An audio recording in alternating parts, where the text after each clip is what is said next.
আজ রাজ্য বাজেটের সময় পশ্চিমবঙ্গ সরকারের পক্ষ থেকে ঘোষণা করা হয়েছে যে রাজ্যের সরকারি কর্মচারী এবং শিক্ষাকর্মীদের জন্য আগামী এপ্রিল মাস থেকে 4% হারে ডিএ বাড়ানো হলো।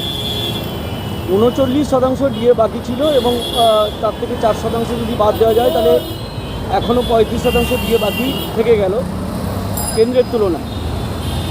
এই সরকার ক্ষমতায় আসার আগে রাজ্যের শিক্ষক সরকারি কর্মচারীদের প্রতিশ্রুতি দিয়েছিল যে তারা ক্ষমতায় এলে কেন্দ্রের হারে সমস্ত রকমের আর্থিক সুযোগ সুবিধা দেবে, কিন্তু ক্ষমতায় আসার পরে সম্পূর্ণ পাল্টি খেয়ে যায় এবং সম্পূর্ণ বিপরীত আচরণ করতে থাকে।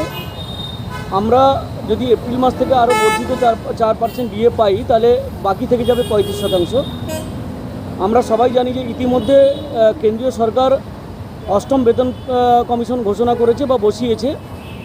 আমাদের রাজ্যে কিন্তু 7ম বেতন কমিশন বসানোর কথা, এখনও পর্যন্ত সেই ব্যাপারে সরকার কিন্তু কোনো ঘোষণা করেনি। আমরা সরকারের কাছে দাবি করছি যে অবিলম্বে 35% যে বাকি থাকবে ডিএ, সেই ডিএ মিটিয়ে দেওয়ার ব্যবস্থা করা হোক। তার সাথে সাথে 7ম বেতন কমিশন গঠনের জন্য সরকারি বিজ্ঞপ্তি জারি করা হোক। এই দুটো দাবি আমরা করলাম।